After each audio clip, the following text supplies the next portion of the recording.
be moderating this lecture today, so please be nice.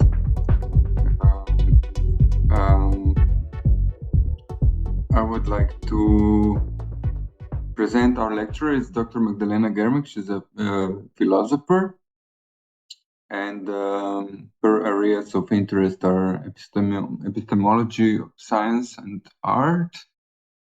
And I'm very happy that she could prepare this lecture for us in quite a short time on this topic of art and health, as we are all entering this topic also in this project, as we saw.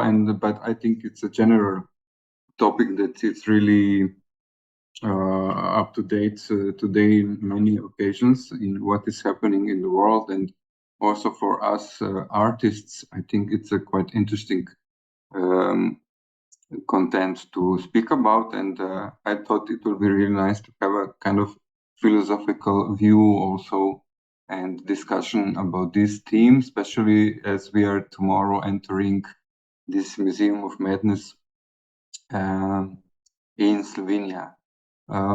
So I will welcome you all. It's great if you can have the video or at least a picture, because it feels better to communicate, and so otherwise you stay muted until the lecture is going on, and then later, so the lecture is about 50 minutes or something like that, and after the lecture we are having a session of questions and answers. So then you can raise a hand, and you have this, you know, the Zoom, you have this raising hand at the bottom of your screen, and then you can ask a question to Magdalena, or you can also write your questions in the chat, and we can come to these questions later after the lecture. So I would like to welcome Magdalena. Hello. Are you already? We can hear you? Do you hear me? Yes, maybe. Yeah. So I think this is it. We can start. And the word, there is also Dorothea, our friend, that she will share these PowerPoints with us. So she will help Magdalena with the lecture. So enjoy, everyone. So Magdalena, the word is yours. Thank you so much. I have to admit something to you at the very beginning. When I was preparing for this lecture, I had terrible problems. There is simply too much material for one systematic lecture. There is no more rich, interesting, eccentric, crazy history than the history of medicine and the history of art. Two histories, objectively and methodologically completely separate from each other, but at the same time in constant interweaving. And basically, this interweaving occurs immediately when the human body is at the center. Just a moment. Before we go on, it's some technical problem. I think it's I don't know. We hear like cracks, or only I hear this. So maybe maybe it's your microphone on the computer, or.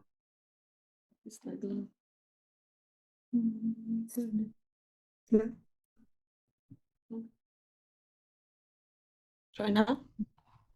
Is now better? Speak more. Is it now better? Yeah, maybe it is. Yes. Yeah. Maybe it was too loud or something. I don't know. So let's try. Well, I mean, this is working, so that's okay. Yeah, no, it's not. I think it's good now. Okay, sorry, but yeah, let's go on. So yes, humans are often described through the concept of the body which is paradoxically the most undefined concept in the history of science, philosophy, religion, and art. We are talking about the physical body, the spiritual body, the medical body, the social body, the anatomical body, the artistic body. And the body is really a metaphor, but at the same time, a metaphor that is very powerful. Different forms of power are attached to it: legal, political, economic, religious, recently also ecological power. And that instance that takes care of the body is the highest possible instance. So in this lecture, I will show that we still live in a time where medical care for the body is dominant. Medical care reproduces the ideology of the body we live today. It wasn't always like that. If we follow the theorist Michel Foucault, this medical care, this medical power, was established somewhere in the late 18th and certainly in the 19th century. Before that, well, the further you go down this historical path, the more you are shocked how primitive this historical, epistemological, and methodological development of medicine was. We almost have to ask ourselves how we got to the point where we are today, where medicine has literally extended human life. So when we follow its history, it is a miracle that we survived the development of medicine at all. Medicine, anatomy, and surgery, they all developed under very brutal circumstances. For example, the anatomy. Anatomy today enjoys the reputation of an objective science, but it wasn't always like that. Before the 16th century, anatomists had a low social position and were no more than butcherists. From the very beginning, the role of anatomy was not well understood. The epistemological and practical value of anatomical knowledge was questioned. Medicine, for example, has always been somehow understood as practice and knowledge related to healing, to practice related to health and disease, which means it deals with the living body. And anatomy opened the question how to justify the anatomical practice specializing in dead bodies. If the laws of the living are different from the laws of the dead, then of what value is the knowledge of the laws of the dead body to a living body? And philosopher John Locke, for example, who worked closely with Dr. Thomas Sydenham, was skeptical about anatomical knowledge and argued that anatomical knowledge did not contribute much to the knowledge of disease. And there is also the question of methodology. Vivisections were practiced mostly on animals. Thus, the importance of dissection of a dead human body for the medical curing of living body could not be directly understood. So dissection as a method of anatomy itself was not present from the beginning. And here we must highlight the revolutionary work of the greatest anatomist at the time, Andreas Vesalius, from the 16th century.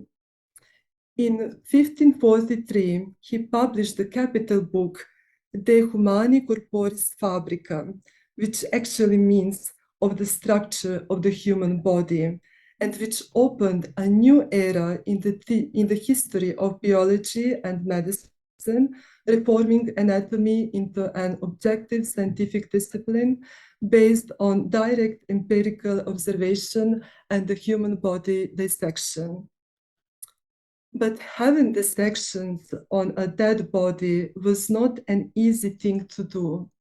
Bodies were running out. As a result, many corpses were stolen from cemeteries. As Jonathan Sowday said, anatomy used marginalized members of its own societies, criminals, the poor, lunatics, suicides, orphans, even simply strangers, as potential material for scientific practice. The silent and hidden trade in human corpses was a big business, which at the same time disturbed many who were robbed of the corpses of their family members. Bomo zamenjali, pa boš ti izklopila zvok tlele in malo se tako predstavljati, ja. Ker bo na mojem malo bolj se slišalo. A na mojem se ne sliši? Tako da lahko še vedno tam bereš, ampak da boš... Sorry,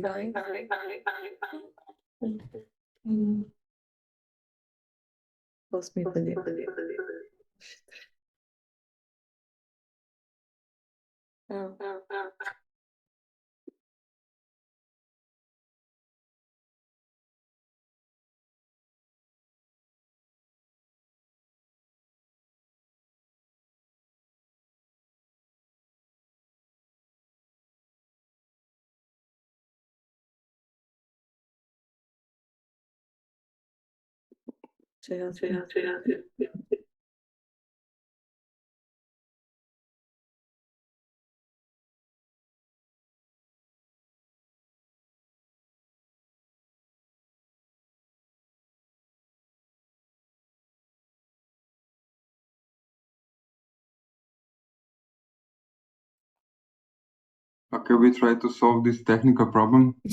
There was either change to just to go on Dorothea's computer, because probably it seems it's something wrong with this microphone.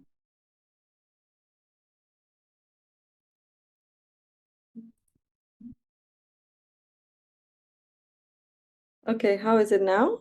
Yeah? Can you hear? Yeah, this sounds much better. Yeah. Better? Yeah. Yeah. Can you hear? Yes. Is it better, Vasco? Yes. It's better. You hear me? Okay, zdaj boš pač ti tlele.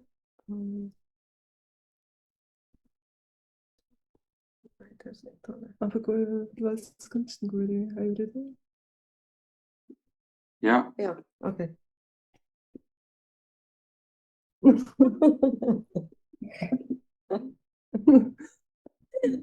Okay, let's do it. Okay, right. Okay.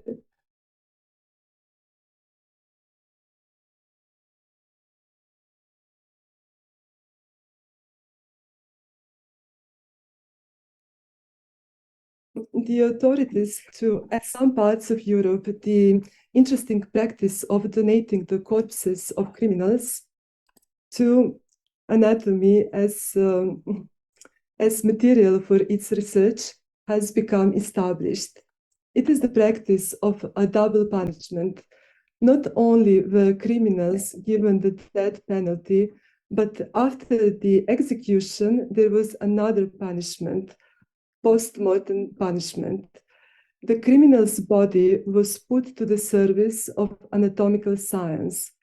And this was the moment when anatomy took on a legal role, a post-mortem punishment that was an even greater punishment than the execution itself.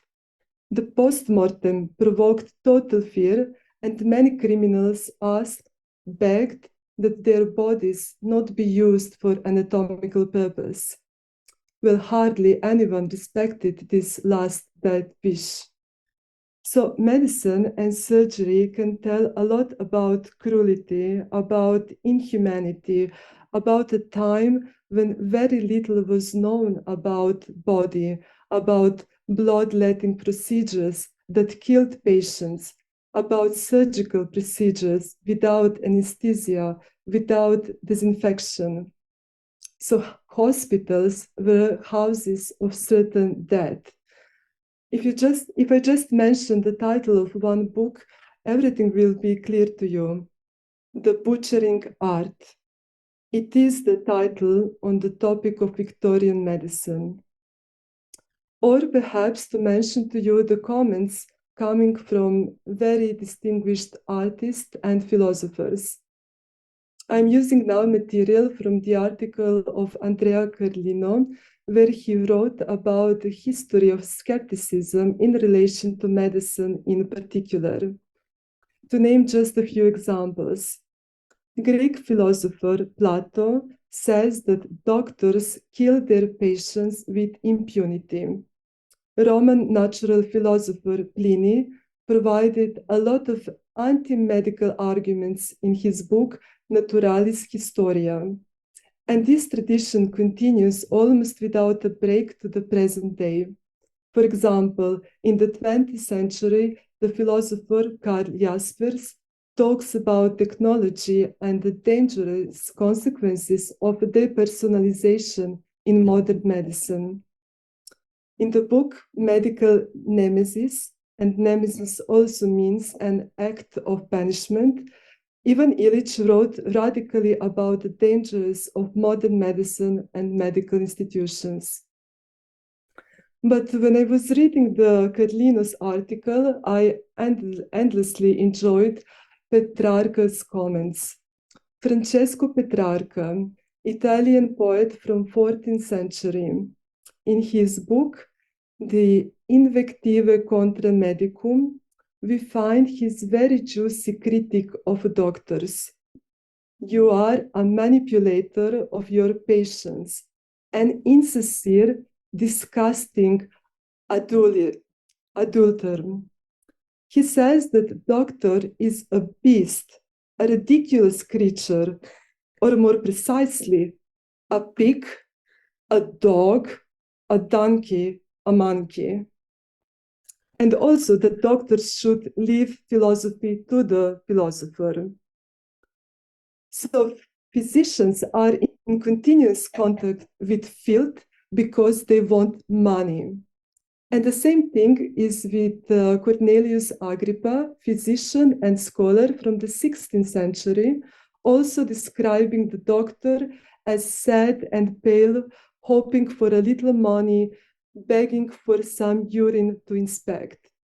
So according to Agrippa, doctors are infamous, very infamous people.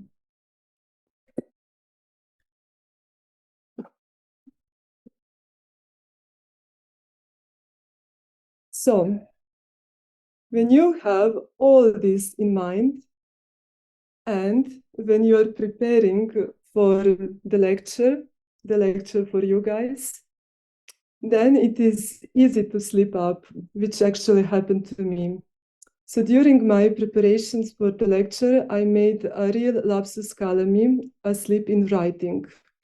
I was writing something about the topic of health, and I did not write health, but hell. So I got a sentence like, hell is important epistemological concept for medicine. And if we stick to Freudian psychoanalysis, but also to the psychoanalysis of Lacan, certainly the greatest psychoanalyst after Freud, who put a lot into language games, we get something very interesting from my writing slip. I used hell for health, but health in its etymology means actually salvation. And the Latin word salus include the meanings of health, safety, and salvation. So we have salvation. So what is health a salvation from? From illness, we can answer immediately. We want to get rid of illness because illness can lead us to death, to the actual termination of life. So health should be on the side of life force, vitality. The real life is therefore only the life which is healthy, physically and mentally healthy. And those who deal with health, they also deal with life. They protect it, take care of the holiness of life. And if medicine is precisely the science of health, the protection of health, and the treatment of a sick body, then medicine is also the greatest protector of life, of holiness of life, which means that doctors are the ones who can replace God himself, the one whose creative power created life in the first place. If God creates life, the doctor protects it. So let's show you.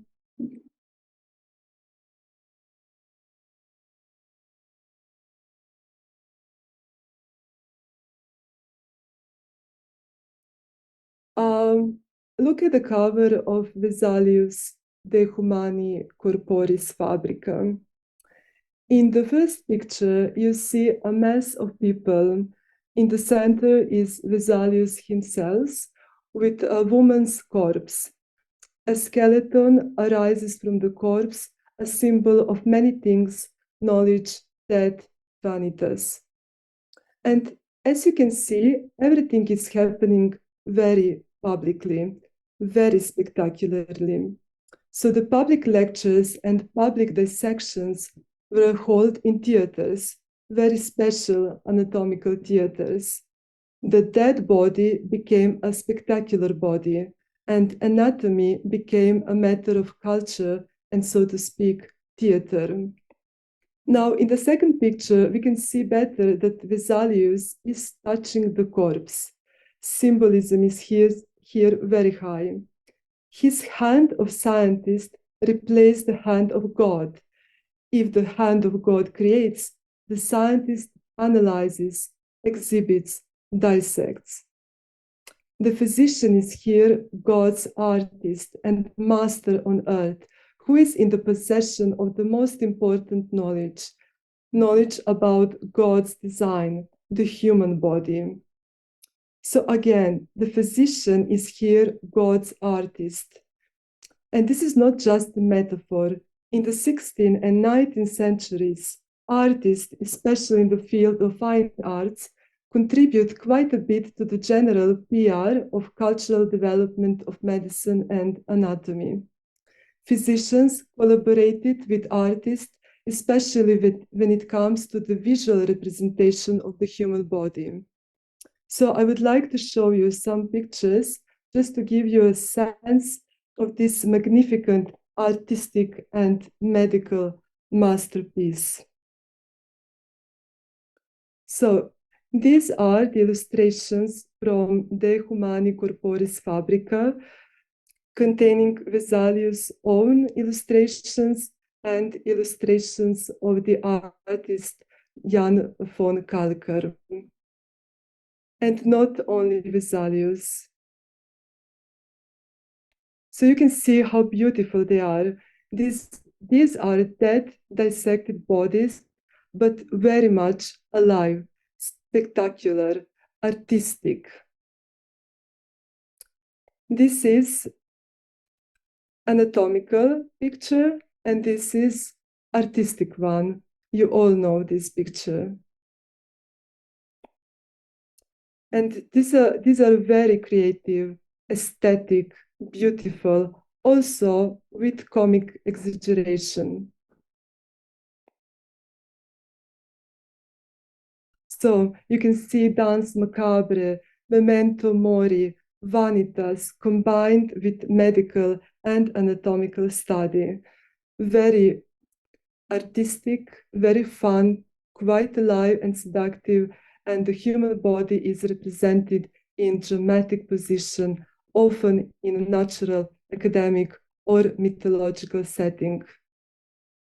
But we also have pictures from different historical periods that represent doctors, surgeons, the very process of carrying out medical and anatomical practice. We have a representation also of the sick body, the female body, a representation of a sick mythological creature. So we have Michelangelo Caravaggio, and also the modern version Cindy Sherman. Different technique, for example, this anatomical photography.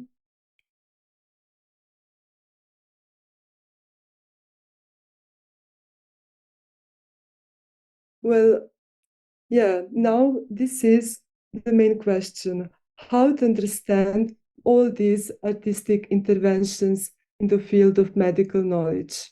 What is it that art communicates in its representation? We have Caravaggio. And also, this is a very common thing, a dental intervention. And yet, such an ordinary motif developed into a whole series of the same motif by other painters.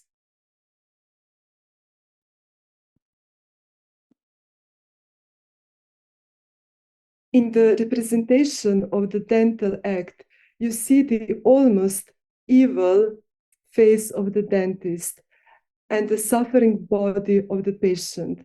The artist is communicating something that is not only related to the state of medicine at that time, but something more. In this dental act, there is an almost brutal will at work, an almost fetishistic and sadistic pleasure of the dentist.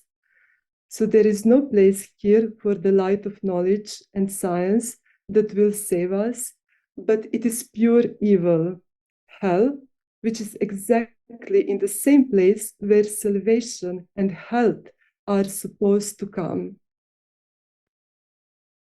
Now, this is famous picture of Rembrandt, the anatomy lesson of Dr. Nicholas Tulp. And it is a group portrait of 7 participants observing Dr. Tulp and the corpse of the man who is the object of the anatomy lesson. And Dr. Nicholas Tulp is the respectful author of the work Observationes Medicae. They are all dressed in ceremonial black formal suits with a broad black hat adorning the doctor's head, showing the privileged position of Dr. Tulp, the holder and master of knowledge. Physicians are not portrayed here as executioners, butchers. They hold public lectures. They are respected. And the painting is the representation of knowledge, medical knowledge, of learning, observing, demonstrating, and teaching. And there is one object in the painting that emphasizes it. By the feet of the corpse, there is a wide open hardcover book. It is assumed that this book is De Humani Corporis Fabrica by Andreas Vesalius. And there is also one important similarity between Dr. Tulp and Vesalius. The doctor touches the corpse, which was not usual practice at all. The teacher teaches, while others of a low rank work on the corpse. So this again invokes the symbolic interpretation we have already mentioned. The entire arrangement indicates the superior position of the doctor, the scientist, as the master of the human object. He has the greatest treasure of God's creation in his possession. So there is no place for God's intervention between the doctor's hand and the hand of the corpse. And such mastery arises from the scientific production of knowledge. The human corpse is transformed by science into a scientific object of study, and the human body is no longer covered by the veil of the holy, the mystical, and the unknown. Well, this particular corpse is not veiled at all. It is almost naked corpse with only a tiny cloth covering his groin. And you can see Rembrandt has given the central position to the corpse itself, which is very interesting.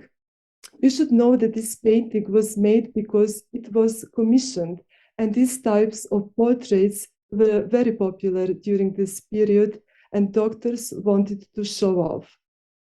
But again, in the artistic representation of the real scenario, PR for doctors and the medical knowledge, Rembrandt managed to do something else. Art is always in possibility to make subversive effects in relation to reality.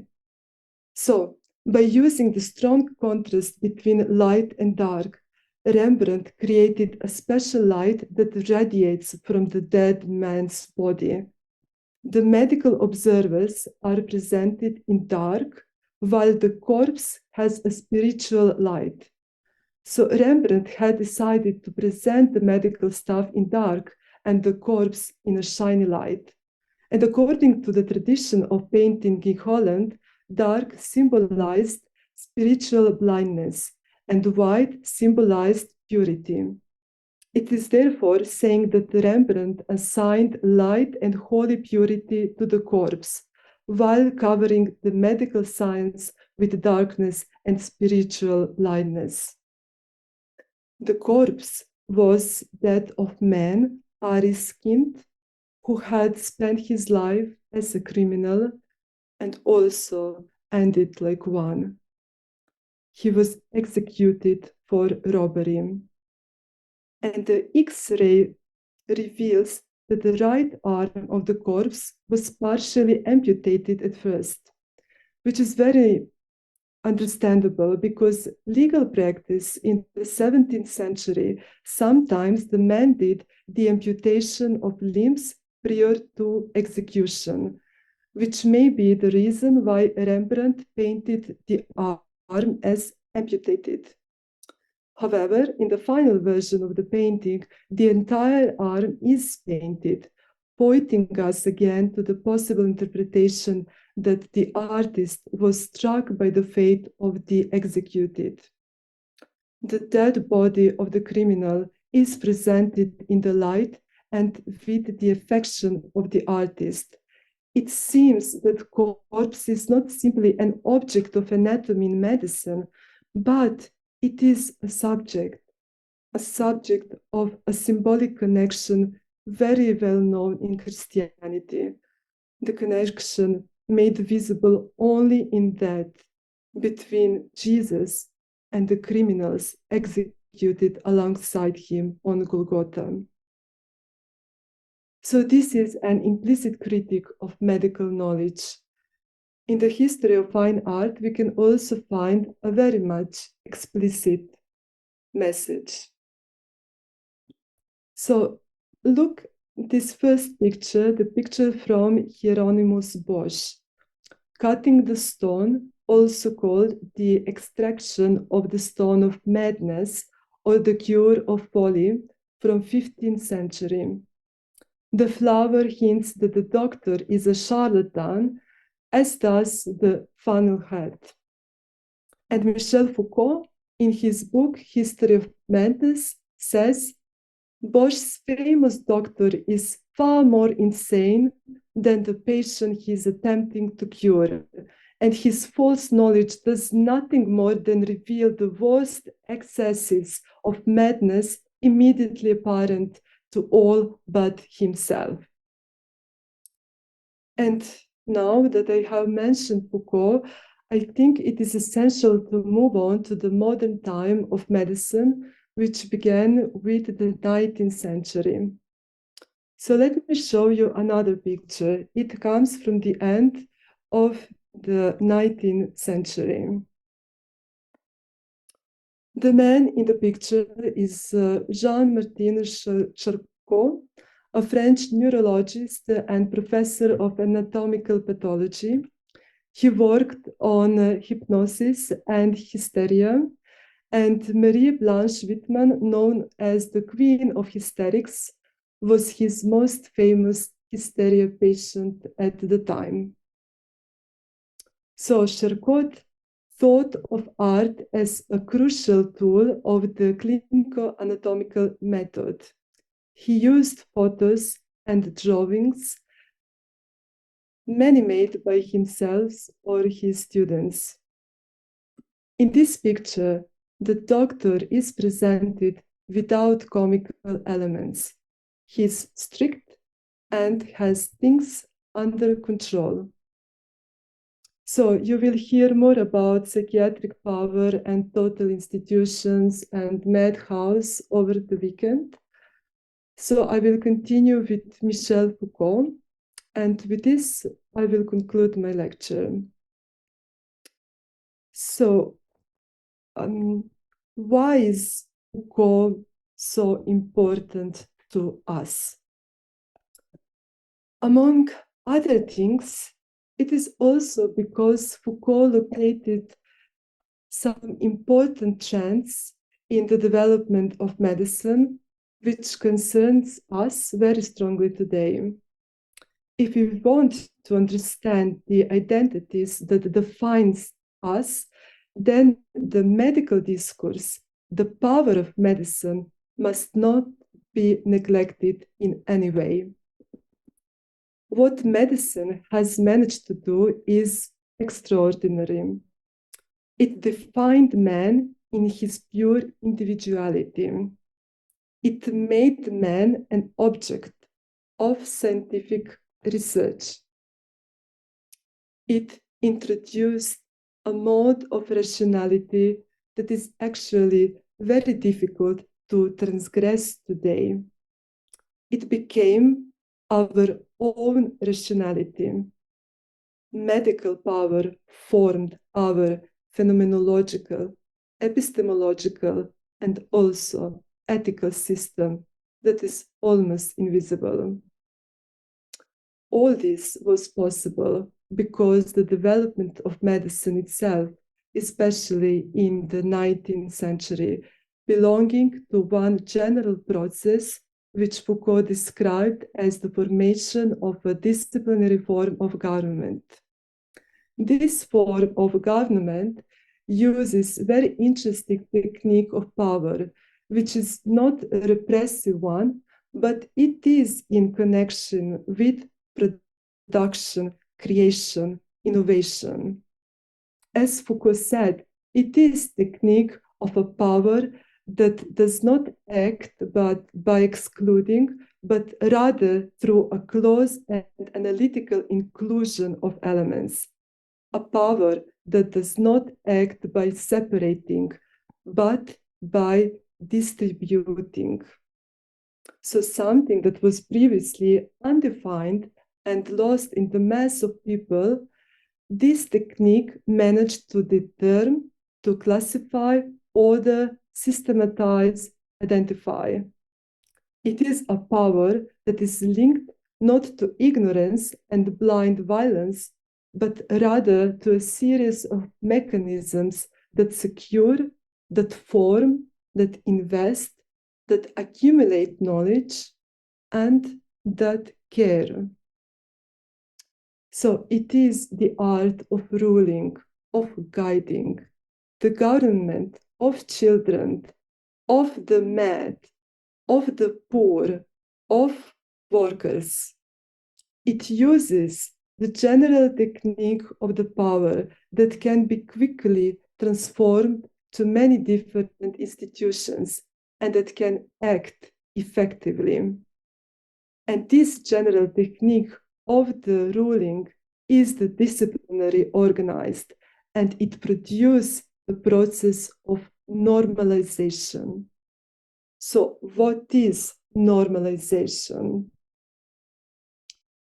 Foucault took the concept of normalization from another French epistemologist, Georges Canguilhem, who in the book on the normal and the pathological talks also about the process of normalization, which is related to the concept of the norm. So the norm here is not defined as a natural law at all. Usually, when we say something is normal, we mean that it is natural. But no, here we have the concept of normality, which is in connection with a norm, which is not a norm of natural laws, but something that requires power for its implementation. It does not happen naturally, spontaneously, but by force. It has a normative, formative, controlling rule. And according to Canguilhem, The norm is a polemical concept, and according to Foucault, it is also a political concept. What the norm brings with it is the principle of qualification and correction. The function of the norm is not exclusion and rejection. Instead, it is always connected to a positive technique of intervention and transformation, to a kind of normative project. So this view of the power that normalizes, corrects, cares, creates, is entirely different from the classical power of slave society, of feudal society, or society with the administrative monarchy. The latter is a form of power that is part of the superstructure and behaves negatively. But this new form of power is the power of creation, discipline, production of positive knowledge. It is dynamic, differential, transitive, and it goes through many institutions. And because of this, it is terribly effective. And with the 18th century, the general process of social, political, and technical normalization started, and it is still effective in the education, in schools, in the industrial production, the military, in private homes, and of course, very much in medicine. And we can see now how medicine is all around us. Medicine is connected with legal and political institutions. Medicine is not only in its place in the hospital and clinic, but it is everywhere. It extended its power to cities, factories, armies, private homes, families, schools, educational systems, in general, to the whole community.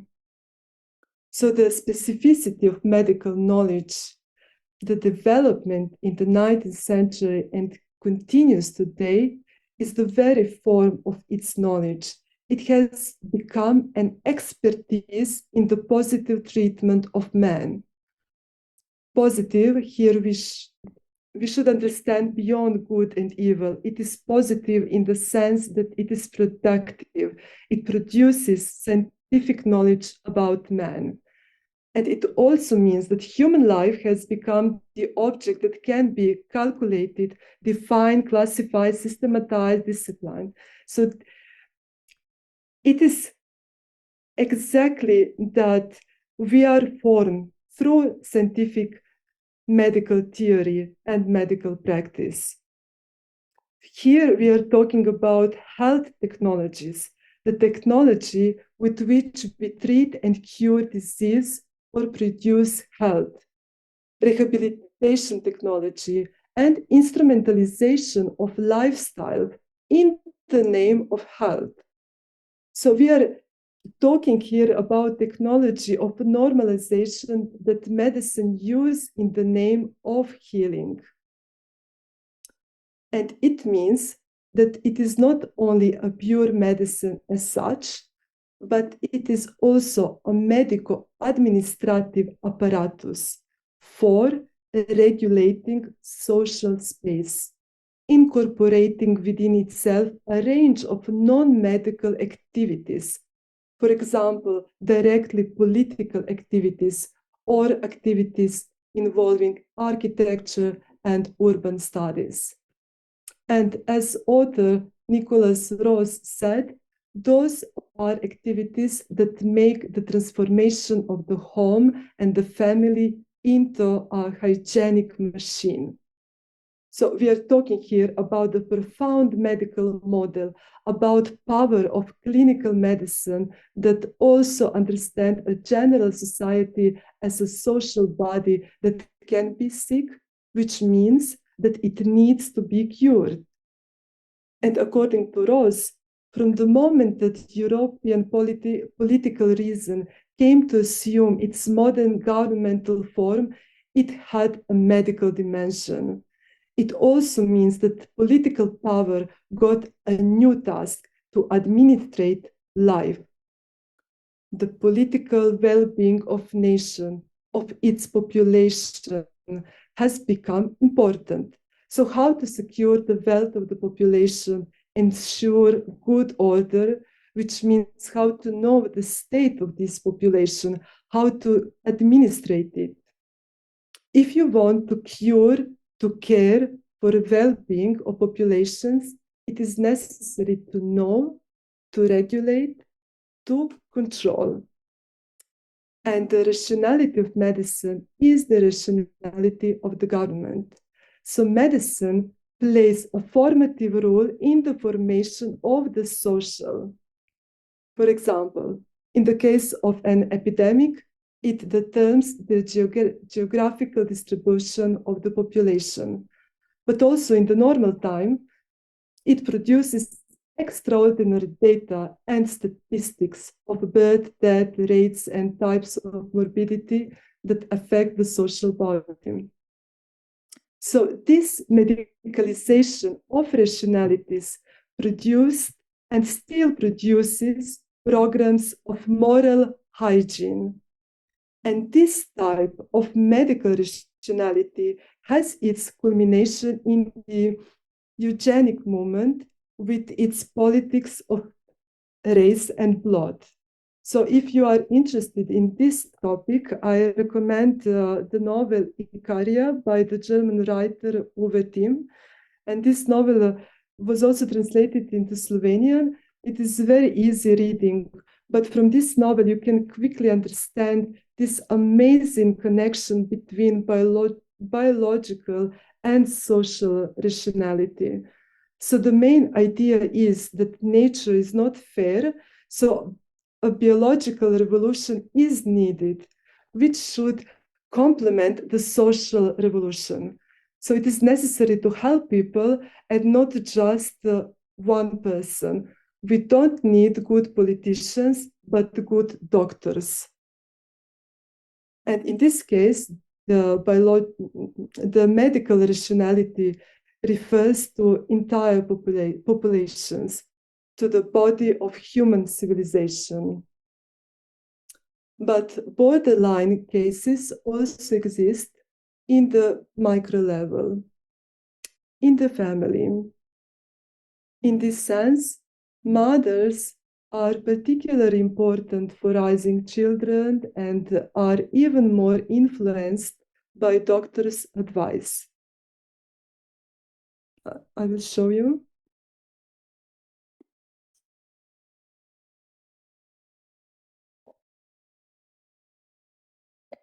Okay, this is not a mother, but this is the borderline concept of a young masturbator.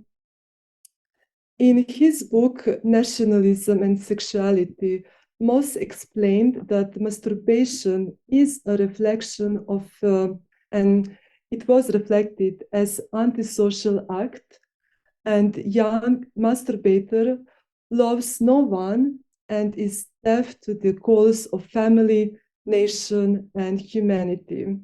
So masturbation was especially understood as evil, like something that draws your life energy, your elan vitale, as you can see in that picture. If masturbation became common, it would threaten the future of modern societies. In 1775, a private museum was opened in Paris, and Jean-François Bertrand asked Napoleon to patronize his museum because for him it was very important. He saw marriage and the family as the main defense against sin. And at this exhibition, the young masturbator was shown half dead, exhausted from masturbation, losing his penis in the process, and the young woman was shown with an inflamed vagina. So please read also Foucault's seminar Abnormal. You will find there especially interesting example how to control your child, how to recognize his lonely masturbation activities, how to stop it, how to tie his hands to the bed during night, etc. This is all related to domestic hygiene. But this means the medical rationalization of the home, privacy, and interpersonal relationship. The mother will become an agent of medical supervision of the domestic sphere. Through the 19th century, there were a lot of public advices how to medicalize the family in the forms of journals, in philanthropic interventions, etc. And now, a lot of institutions and social places became inspection machines, as Rose said. Inspection machines in the name of health and institutional care for the old, the young, the disabled, but also for yourself. Today, everything can become the proper object of the cure and care.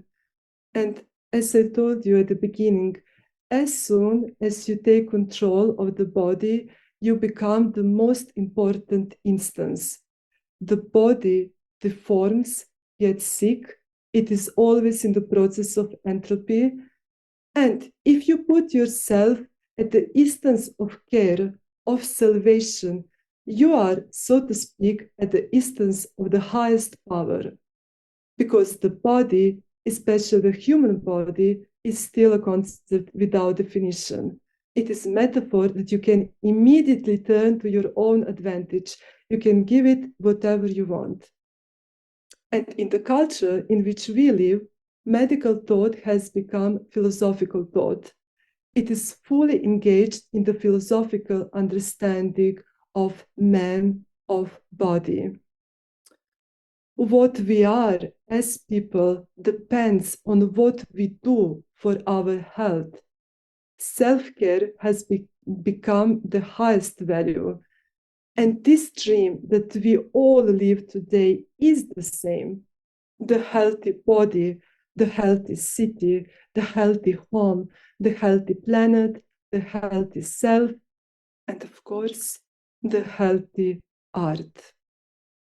Art should also work in the service of health and care, well-being.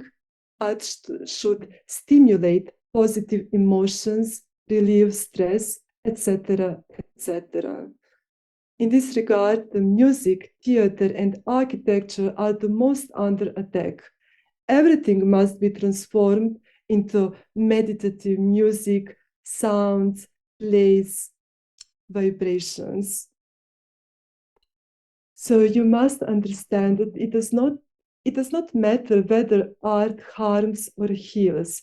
The point is that these questions are part of the same framework, the medical framework, the healthcare framework. And today, this framework continues to expand even to the issue of sustainability and ecology. Today, you also have a new discipline, the ecological medicine.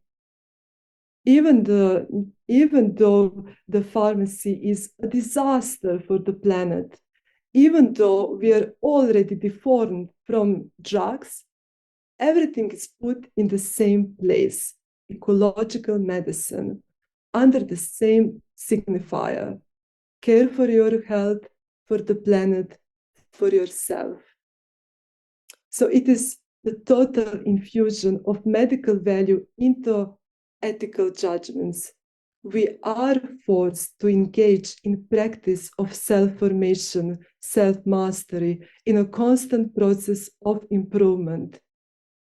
Salvation is in health and care, and medical professionals became also masters of our lifestyle. We have become part of a general process of social normalization in which normality is highly valued through medical categories. So we have come to experience ourselves and our lives in a fundamental medical sense. Our self has become a medical self. So my last picture will show that.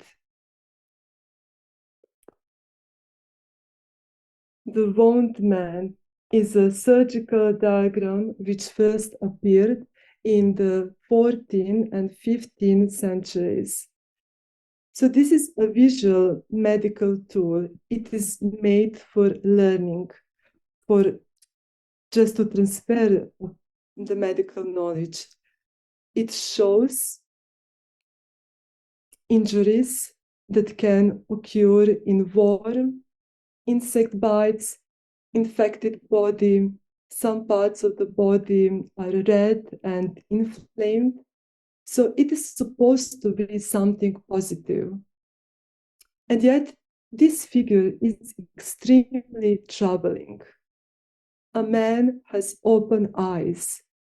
His skin is covered in bleeding cuts, stabbed and sliced by knives and swords of different sizes, many of which remain in the skin. His eyes are wide open. He's very much alive, sad, tortured, resigned to fate. So this is from 14th century, and it shows our modern identity that has become medical. And very morbidly speaking, we have become proud of our illness. The more singular it is, the more authentic we feel. Of course, there is a lot of effort, pain, and suffering in this, but there is also a lot of identification. It is like we can't wait to be told that we need a special diet, that we have to eat special foods. And the same applies to mental health. The more depressed you are, the more authentic you feel. Your trauma is yours alone. Your obsessive behavior is yours alone. And of course, I repeat that these are all real moments of suffering, but it is at the same time a lifestyle that we communicate to others. When I talk about lifestyle, I'm not simply talking about aesthetics. It is more about ethics, about responsibility, about the sense of a hygienic life. So, to be responsible about your health, about your life, we are proud of how responsible we are for our health and consequently for others. We like to go to doctors. It is a responsible thing to do. It is a cultural thing to do. And the same applies to the concept of care. Care is actually a signifier that has extremely powerful manipulative abilities. You can use it for the most disgusting things. You can use it in a private relationships, and caring for another person can be a very passive-aggressive act, totally violence. But you can also care for a planet that does nothing but love the planet in vain. So care is a very powerful signifier that today dominates everywhere, in education, in culture, in social activities, especially in medical and ecological studies. So that is why I'm going to give you one not very useful advice. Namely, during your extraordinary project, when you will explore a new form of opera, green opera, so pay attention to the signifiers that will attract you the most. So try to analyze it, whether these signifiers are coming from the self-care, health, salvation network. Check whether you perceive yourself as natural beings, and whether you think that art should be natural. what does it mean to be green? And if I dare to give you advice, then it is also fair to say something about my view. My philosophical belief is that we are not natural beings, but that we are purely artificial, excessive, without harmony. Of course, I cannot go now into this topic, which is very much philosophical and psychoanalytical one, but I can say that in this regard, art for me must not be intended for health, but for subversion, for transgression, for excess. And I understand art as a process of persistence in our own and social pathologies. So that means that for me, art is on the side of the disease. If we understand the disease as a deformation of normality.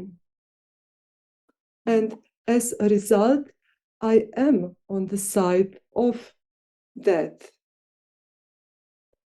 Of course, this does not mean that I'm urging you to commit collective suicide in the forest. I'm not suggesting you to commit to sustainable death either. I mean, that exists too, sustainable death. You can check it. There is a lot of great options on the internet how to dispose your dead body in the sustainable ways. But it is not the point. The point is, in principle, to think and create art at the level of that. So that is my point. Again, unfortunately, no, I have to remain mysterious here. But ever since I started researching this new topic, a topic which is related to that, I always end my public lectures with the same sentence, the same advice: memento mori. So please don't forget to die. Thank you. So, hello. So, thank you very much, Magdalena. This was really intense. A lot of those informations and a lot of thoughts. I mean, I was like really going through my mind during this lecture. That is different one that we had till now, and it's as we said, of course, more philosophical, but also I think very interesting to have a view from this perspective, and I'm looking forward for your questions so we can go on this discussion to maybe clear some things. There was somebody wrote, if somebody, can you write us the books that you mentioned, the authors and the titles? Yes, of course. Everything you need. Oh, Sarah already wrote something.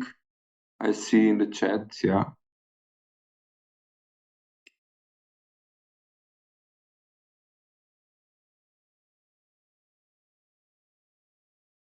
Sarah, you have a question? Okay, let's go with Sarah. Where are you? Can you hear me? Yes. Great. I mean, if we're starting Q&A, then I have a question. So in your during your historical overview, I noticed that you were focused on mostly some Western Eurocentric philosophical viewpoints on medicine. I just wanted to ask, could you maybe briefly inform us did other cultures throughout the ages view things differently? And do you think, in your opinion, that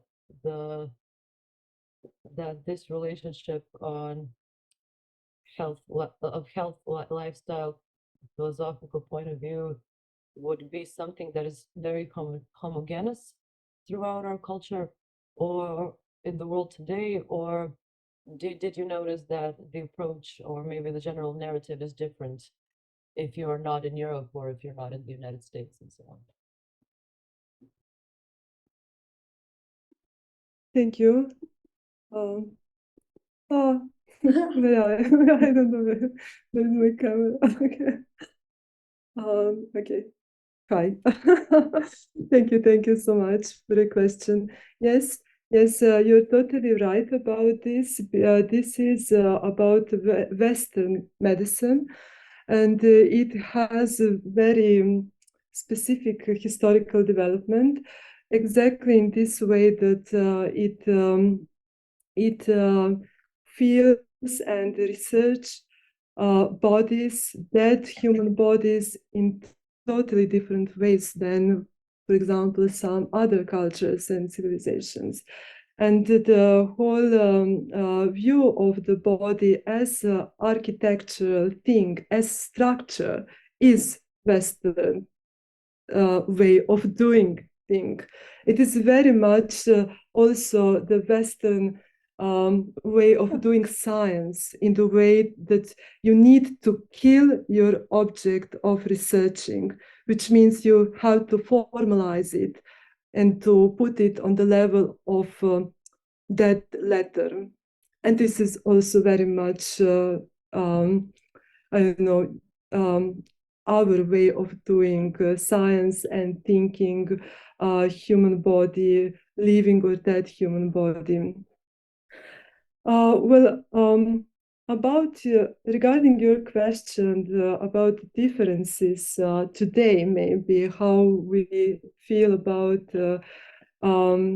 care, and is it something that is today, I don't know, different in some other cultures?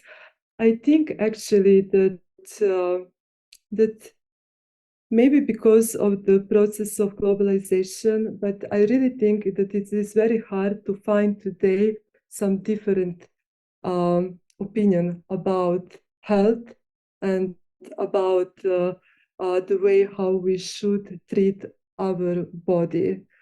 I think that we are totally in this kind of global ideology. Okay, so who was next, Camilo or? Yeah. Hello, Magdalena. Thank you very much for the nice exposition. It was very interesting. I also share your point with that art should come maybe more from disease, but in a way I also want to understand this more. What actually is what I think, because art cannot be like a. I mean, it cannot be just like a commercial thing that we do. So I wrote this question: why art from disease? Actually, if you can say a bit more words about that, why to do art from disease, and what is your position, for example, about Viennese actionism? Because, for example, this is something that for me is really not attractive in the art at all, but it has a lot of transgression and these things. And what would be like a healthy health? Not this health that you described that is like a nightmare, but how would be a healthy health? Yeah. Okay. So there is no healthy health, just like that. We can use some other signifiers about life, what life should be. Maybe we can define life not through the categories of health at all. Maybe you can say that the life is about art, just like that, and not about health issue. So there is no in that, I mean, if you want to define life in other categories, I'm totally for it. But I don't think that we could do something more if we just say, let's try to find healthy health. Now, about that part that I put art on the part of disease, it is actually consequences of my talk, because if I define this medical power as the power of dealing with health and disease in the way that medicine will protect you and will control your body and will influence you to do everything about your self-care and your I don't know, just to be healthy in your life, then I think that art shouldn't do that. I think that it is not the role of art to help you to be healthy, but totally different function of art we have to find. And for me, art must be something that will create something new, which means that it needs to break with the rules, with the ideologies, etc. So art in this kind of sense for me is pathology, because if we say that we are now in the process of normalization, then the way how we attack that process of normalization is to just be in the process of death and disease and pathologies. Again, defining that pathologies as the formation of something that is normal. So in that aspect, I'm saying that art is on the side of disease. Thank you very much. It's very, very interesting. Just I wanted to say that yeah, I mean, art for me also shouldn't be kind of an escape, because the moment that art is in the health, I perceive it like an escape. So yeah, that's interesting. Thank you. Okay, thank you. Thank you. So we go on with Josipa.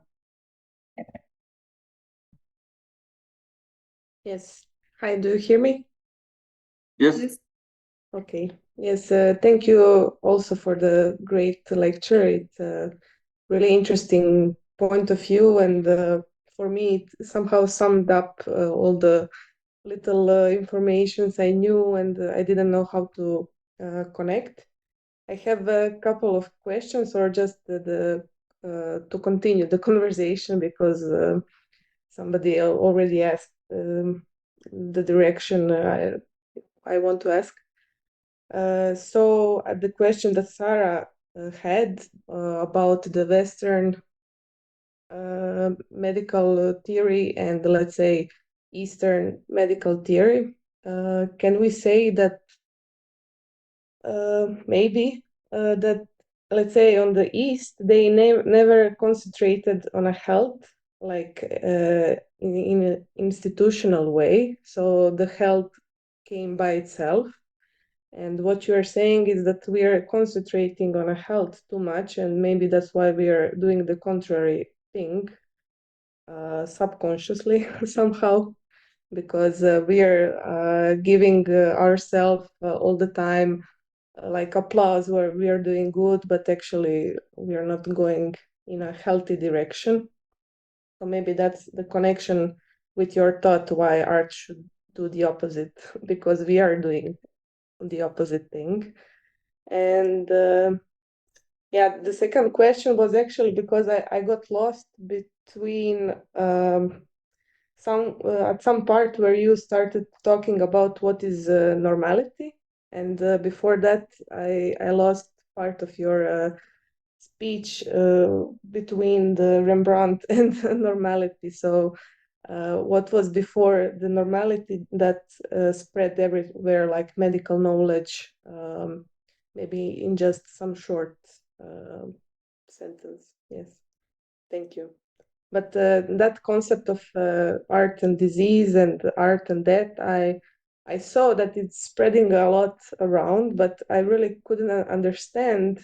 I mean, it's interesting, but it's just showing off the destruction all the time. Like we are trying to create a new, better world, right? And the artists are showing the destruction and something that is totally not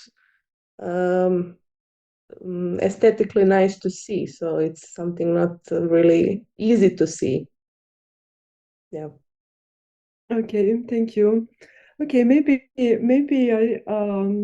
I could answer these questions in the way that let's use Rembrandt again. So we have that situation that he needs to make a painting about that Dr. Tulp, and he needs to make a really good PR for that doctor.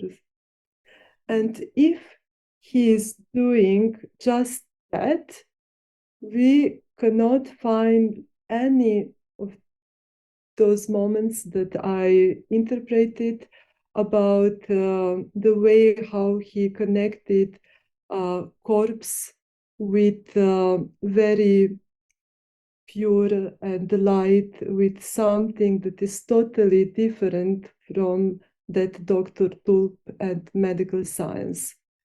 So what Rembrandt actually did, he produced something which is not normal in that circumstances. So he produced some kind of abnormality. He deformed. So in that way, if we understand abnormality as the form of disease, then he actually put himself on the side of disease. We don't have to use that word. It is more for you to, I don't know, to think a little bit about this whole framework, this medical framework. But the thing is that, again, I also organized all my lecture in the way that I wanted to show you that my opinion is, again, that art is not here for escaping or for healing or to be nice with it, to be comfortable with art. In the concept of art, when I say in my opinion, I also think a lot of philosophers that I didn't mention now, is there is some very interesting definition of art that it can bring breaks. So from that point of view, you can really create thing ex nihilo. You break and you create. Because if you don't do that, you just repeat things. You repeat things that can help you to feel better about yourself, etc., etc. But I'm not sure that I want to feel better with myself. I'm more interested in new things. I need new ideas. As philosopher, I need you guys, artists, to bring me something new, because I really, really need that material. As philosopher, I cannot do that, but you can.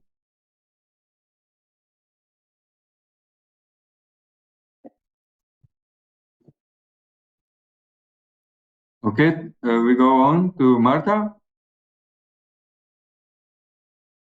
Hi, can you hear me? Yes. So I just wanted to say quickly, I don't really have a question, but everything you talked about today, I actually spent the last semester in college. I'm in printmaking in art. So I saw a live dissection at the beginning of the semester, and I fully committed my whole way of thinking to just thinking about anatomy and stuff like that. And like a lot of things you were saying, like in philosophy, I never really touched it in a book, but I can like all of this was so familiar to me, and it made me really happy because like I made a whole book of illustrations inspired by the way the anatomy makes me feel and the connection with between my mind and my body. And what does it mean? And like, thank you so much. That's it. Thank you. That's great. Thank you, Marta. So, Camilo, you have another question, or? Yeah. No, I want to problematize, I think, the issue here. I think, but Rembrandt portrays the disease. I mean, he goes into the he stands at the side of disease, but he doesn't create the disease. He portrays the disease. So that's a big issue, because, for example, I was mentioning the Viennese actionism, that in this kind of art the people were really making kind of these orgies of blood where they were killing animals, for example, and it was supposed to be art. And for me, this is not my cup of tea. So, but anyhow, I understand your point that art needs to be at the side of the disease because it has to be revolutionary somehow. But at the same time, it's a portrait. It's not making the same that the doctor does. Yeah. Okay. So he portrayed dead body, not disease.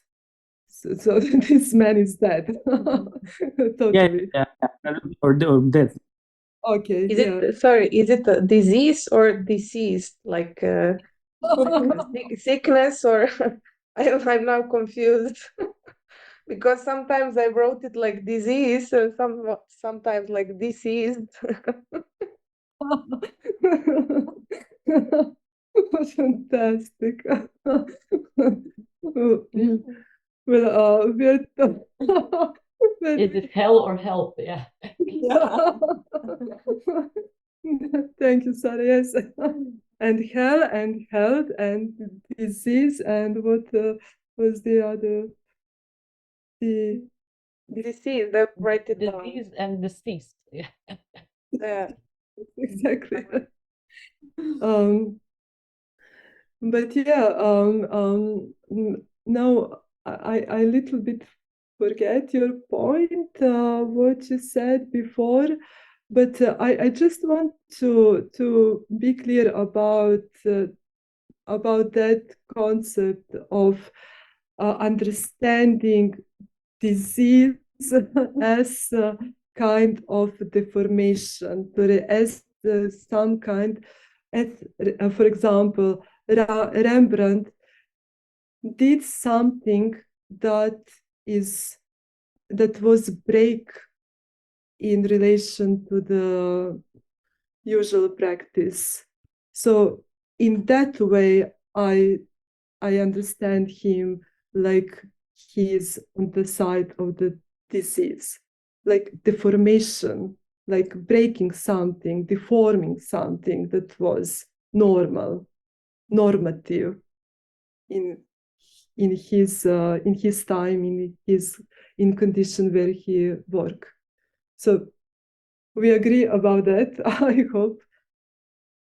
Yeah. It's just that I want to point out that he deforms actually an image, or in a theater plays, a situation gets deformed, but it's not the same as deforming the reality. I mean, art and reality are not the same. Yeah, of course, but what is the way how I know how you do something subversive in fine art? You deform images. That is what is very important. The way how you see things, the image also in your own head, in the way how you think, your imaginaries. So images are very powerful tool. reality you can also understand through the logic of images. So don't worry about that. I mean, this is also the way how you can act in and on reality.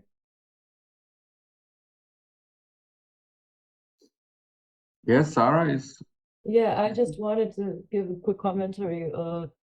I am very much on that side of thinking what art is and what art should be and what is the function or duty of art, and I'm on that side both from a very personal stance, because as a performing musician and composer and singer songwriter, as a woman, you are much too often they try to push you that you should be sweet and that everything should be very comfortable. And I think that art should not be comfortable, not per se. And a sentence that kind of stuck with me, and which came while listening to your lecture, was a sentence, is the name of a song from a band from Yugoslavia called Disciplina Kičme, and the name is Sviđa mi se da ti ne bude prijatno. It means I like it. I like it if you are not feeling comfortable, right? And I think that title is actually a very programmatic title, which resonates with me at least. So thank you for an interesting lecture. Thank you, Sarah, for your comment. Thank you, really, this is great. And yeah, Disciplina Kičme, as you said, beautiful. Thank you. Josipa? Yes, I have one additional thought about what you said, art and death, and what you have also mentioned. Sorry. So if we're talking about the medicine that is always somehow focusing on a body, so body is something that we are used to see from the outside, and what is not nice to see is the inside, the bloods and the intestines, something like that. That's what most people don't like to see, okay? But also what most people don't like to see or hear about, is that we are more than body. So thinking about life after the body, and thinking about ourselves not just like the body. So that's something that came to my mind when you were talking about that the art should be created at the level of death. So maybe the whole medicine that is focusing on a physical body is just a bullshit, and we are not even talking about the real body that we should talk about. So maybe that's the wrong direction, let's say. Yeah, I mean, as I said, I mean, the body is the concept without definition. Actually, we try to define what the body is like centuries, and there is like impossible. I don't know what is with this body, but it is really, really interesting concept. And philosophy also has a lot of problems with the concept of body. But okay, it is like negative moment that we don't have definition of the body, but at the same time, it is like I said, it functions as metaphor, and which means that we can do with the concept of body whatever we want. So yes, maybe now when you're saying that we should think some kind of different, not medical body, maybe not physical body or whatever. I mean, everything you artists will find interesting for defining that body of art. Of course, I'm totally in. Yeah. um, um, I don't want to use that that dualism between, I don't know, mental body and physical body and the religious body and I don't know what. But if you can produce something that will be, I don't know,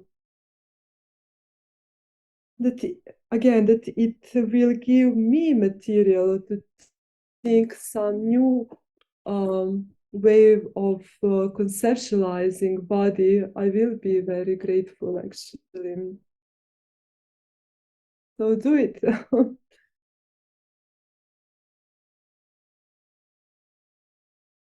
Yeah, thank you very much. I think so. We came to some great points. Very, very inspiring. This was on our journey, and as I said in the beginning of our third musical lecture. Also in our lives, these are questions that are like entering us all the time, and medicine, as you were saying in the lecture, for me was like, yeah, all around, totally in the system, very influencing our lives, especially as we saw in the latest epidemic. And these questions rising for us as artists, that we can see that from this medicine, thinking about medicine and this material, we can really come to the point of what should art be. It's really beautiful to, these thoughts were really beautiful to me and inspiring. So I think we will have a lot of chat about these things more in our group. And so if this is, if I can end the thing, this was very beautiful. Thank you again, Magdalena. And good luck tomorrow.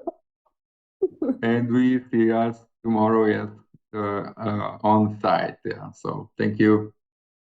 Okay. Bye-bye.